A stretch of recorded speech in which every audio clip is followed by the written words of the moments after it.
نازدانه از مو یکمیت کامنت داده که وای خواهر به فدایت. دقیقا تشکر خواهر عزیز. یک شعر تقدیم خدا کنه که خوشت باید.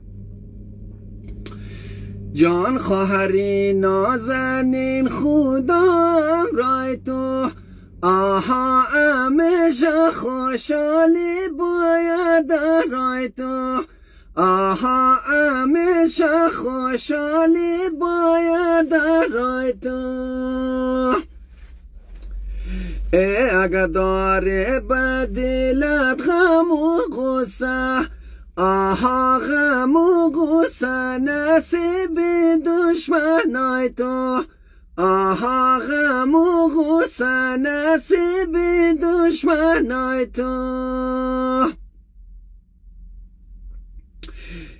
دیگه چیزی ندارم هدیه بر تو، آها اینم یک شعری ناقابل برای تو، آها اینم یک شعری ناقابل برای تو.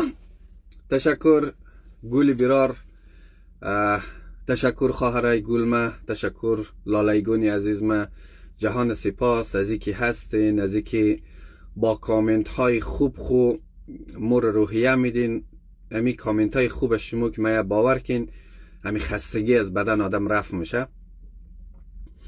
و جهان سپاس که هستین. خداوند هیچ وقت کمیتان نسازه و همیشه میترخم مهربان بمانین. واقعا مردم ها مگه در تیک تاک آدم های خوب پیدا نمیشه یا چطوره یا چنانه. من خودم خلاف از این گپا هستم. من خودم مگم خوب باشی مردم ها خوبه بهات، ولای بد باشی مردم ها بده با خودت. من خودم سالهایی که دمی صفحات اجتماعی هستم، خدا را 1000 مرتبه شکر تا حالا کسی نشده که از دست من ناراض شده باشه یا خدای نخواسته. البته بعض موقع سوی تفاهم رخ داده و بعد از خیلی مدت کم سوی تفاهم رفت شده.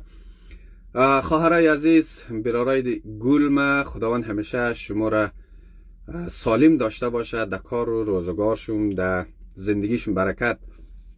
دیگه خودشون خبرید که عارفی لالیشون غریب کاره دیگه. برادر خب بگم باز مینمزی کامنت ها بدید دیگه، واقعا باعث میشه که خستگی از من رفت شود.